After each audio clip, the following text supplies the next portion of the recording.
สวัสดีค่ะพบกับแนนในรายการ Food Travel พารวยทำง่ายขายดีไม่มีเอาค่ะวันนี้แนนมีเมนูมาฝากกันค่ะนั่นก็คือเมนูเครปเย็นนะคะสำหรับเมนูนี้ก็เป็นเมนูยอดฮิตขนมหวานอีกเมนูหนึ่งเลยที่แบบคนเนี่ยชอบทานมากเลยนั่นก็คือเครปเย็นนะคะก็จะมีพวกไส้สตรอเบอรี่ไส้ช็อกโกแลตหรือว่าจะเป็นไส้กล้วยหอมไส้ฝอยทองนี่แนะนำเลยถ้าใครอยากลองทำเมนูนี้เนี่ยเดี๋ยวเราไปดูวัตถุดิบแล้วก็ขั้นตอนในการทำกันเลยค่ะเรามาดูวัตถุดิบในการทำเครปเย็นกันค่ะเริ่มด้วยนี่เลยค่ะนมจืดค่ะไข่ไก่แป้งเค้กก็จะมีน้ำตาลทรายเนยละลายเกลือกลิ่นวานิลลาค่ะวิปปิ้งครีมฝอยทองสตรอเบอรี่และกีวีค่ะเดี๋ยวเราไปดูขั้นตอนในการทำกันเลยค่ะ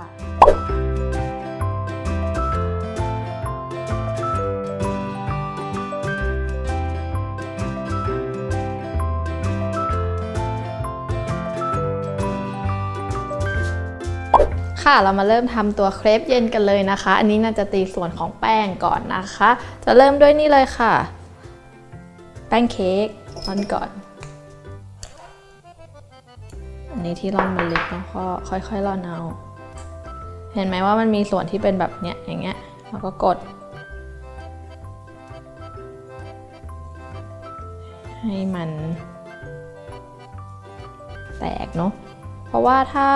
เราไม่ร่อนอย่างเงี้ยเวลาเราตีไปอะแป้งมันจะเป็นเม็ดเวลาเราเอาไปทำมันจะไม่เนียนมันจะดูไม่น่ากิน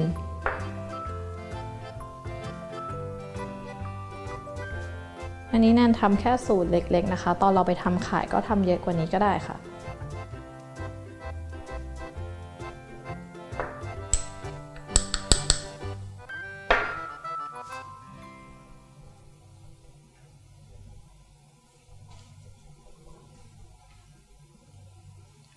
ตามด้วยเกลือค่ะน้ำตาลทรายแล้วเดี๋ยวเราจะใส่นม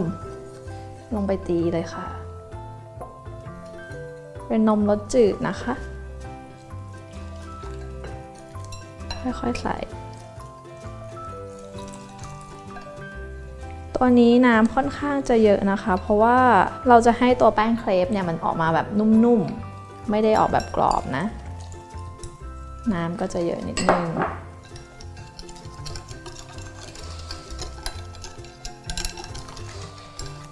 แล้วก็ใส่ไข่ไก่ค่ะ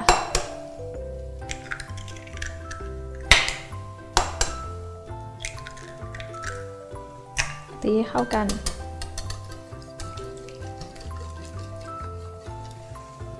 ตามด้วยกลิ่นวานิลลาค่ะเพิ่มความหอมให้แป้งของเรานะคะก็อันนี้เป็นเนยจืดนะคะแล้วก็เราก็แค่เอาไปละลายแค่นั้นเองค่ะค่อยๆใส่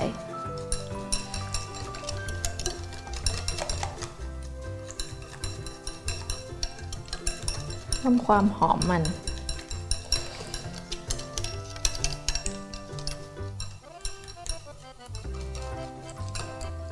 แค่นี้เองเดี๋ยวตัวแป้งอันเนี้ยเราเอาไปกรองหน่อยนะคะให้เผื่อว่ามันมีแป้งที่มันแบบเป็นเม็ดอยู่นี่ประมาณนี้โอเคเดี๋ยวแนนขอเอาไปกรองก่อนนะคะแล้วก็พักแป้งทิ้งไว้ประมาณ1 ชั่วโมงเดี๋ยวกลับมาดูกันค่ะ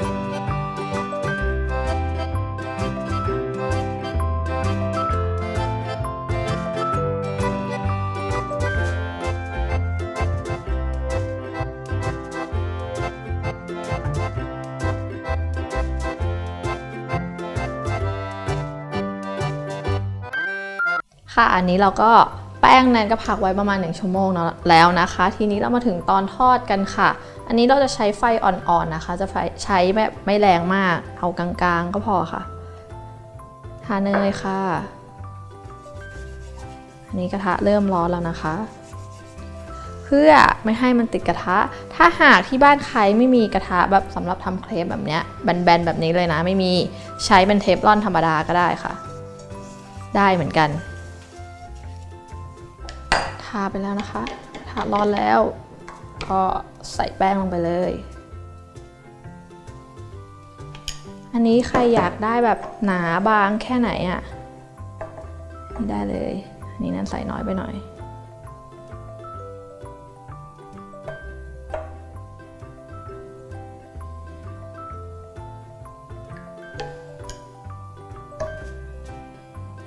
กระบวยค่อนข้างเล็กนะคะมันก็เลยจะได้น้อย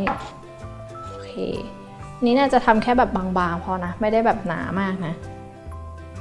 ทีนี้เราก็รอให้แป้งสุกค่ะถ้าอยากได้สีที่มันแบบไม่ได้แบบไม่ไหม้อย่างเงี้ยก็ใช้ไฟอ่อนๆเลยอย่างที่บอกแต่ถ้าแบบอยากได้สีแบบออกน้ำตาลนิดนึงอย่างเงี้ยก็เร่งไฟขึ้นมาหน่อยก็ได้ค่ะเนี่ยเห็นป่ะพอเริ่มสุกแป้งเริ่มขึ้นเป็นขอบได้แล้ว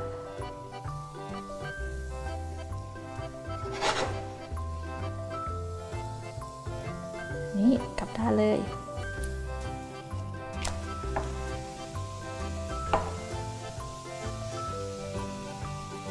ให้ได้สีกว่านี้อีกหน่อยก็ได้นะคะ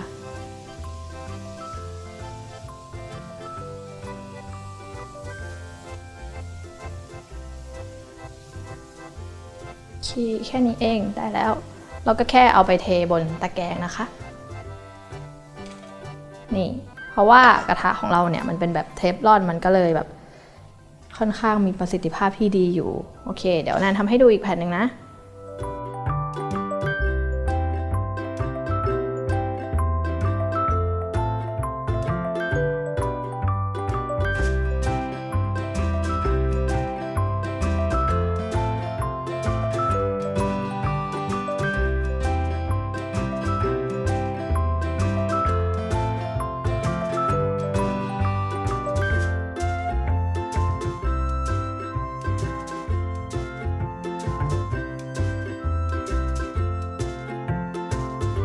โอเคเดี๋ยวแนนขอไปทอดที่เหลือต่อนะคะเดี๋ยวเราค่อยมาดูขั้นตอนต่อไปกันค่ะค่ะอันนี้แนนก็ทอดแป้งเสร็จเรียบร้อยแล้วนะคะทีนี้เราจะมาทำตัวห่อไส้กันค่ะอันนี้มันเป็นเครปเย็นนะคะจะทำแบบที่มันเป็นอันสี่เหลี่ยมอะพับมาแค่นั้นเองง่ายๆบีบวิปปิ้งครีมลงไปค่ะสำหรับวิปปิ้งครีมนะคะจะใช้แบบเป็นขวดก็ได้หรือว่าเป็นผงมาผสมน้ำก็ได้นะคะแต่ถ้าอยากจะให้ลดต้นทุนหน่อยเนี่ยก็ใช้แบบผงก็ได้ค่ะเพราะว่ามันจะอยู่ได้นานกว่าถ้าเราใช้แบบน้ำอ่ะแบบที่เป็นขวดใช่ป่ะเราเอามาตีให้มันขึ้นอ่ะมันค่อนข้างที่จะละลายเร็วตัวที่แบบที่ใช้เป็นผงอ่ะมันจะอยู่ได้นานกว่าเวลาเราเอาไปเราก็แค่อาจจะแบบไปวางบนน้ำแข็งอย่างเงี้ยมันก็อยู่ได้แต่ถ้าเราใช้แบบขวดมันค่อนข้างที่จะละลายเร็วมากโอเคทีนี้ก็ใส่ไส้นะคะเป็นสตรอเบอรี่ถ้าหากใครอย่างที่บอกก็คือถ้าจะลดต้นทุนให้ใช้เป็นแยมสตรอเบอรี่แทนก็ได้ค่ะแต่อันนี้น่าจะใส่ทั้งแยมทั้งสตรอเบอรี่สดเลยนะคะนี่เราก็ขายเพิ่มราคาหน่อยใส่ลงไปเลย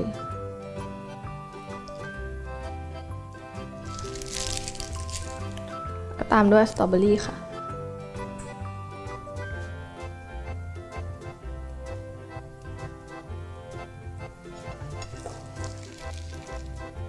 ด้วยวิปปิ้งครีมอีกชั้นหนึ่ง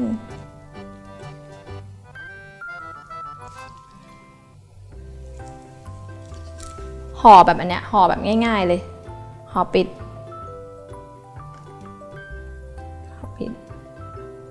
แล้วก็ถ้ากลัวเนี้ยมันแลบออกมาใช่ป่ะพับมันหน่อยก็ได้ค่ะแล้วก็ห่อปิดลงไปนี่ก็ห่อปิดเหมือนเดิม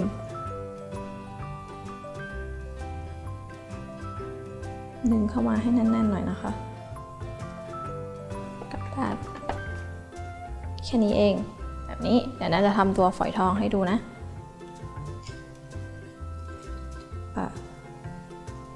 ดูด้านด้วยนะคะมันจะมีด้านที่เป็นแบบเนี้ยตะปุ่มตะป่ำอย่างเงี้ยอันเนี้ยเอาไว้ข้างในก็คือเอาด้านที่สวยๆเนี่ยออกข้างนอกเพราะเวลาพับอะเนื้อมันจะได้เนียนๆสวยๆนี้ใส่วิปปิ้งครีมค่ะ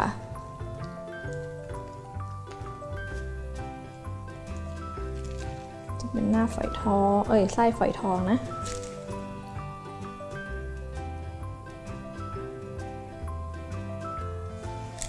ทำด้วยวิปปิ้งครีม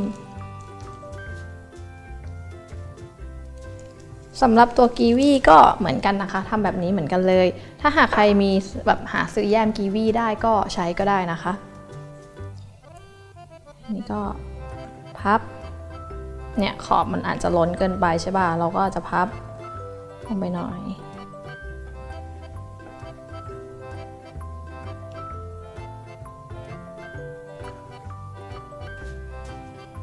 ถ้าหากเราใช้เป็นตัวผลไม้สดเราก็จะอัพราคาได้นะคะ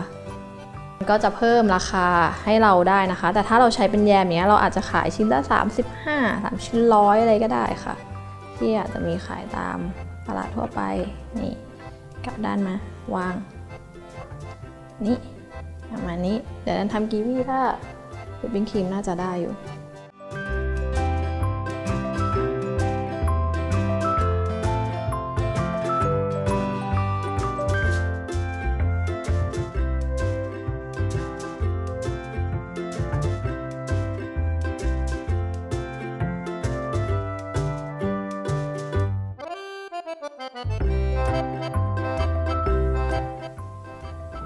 นี่อาจจะเล็กนิดนึงนะแล้วก็อาจจะห่อให้มันเท่าเท่งค่ะ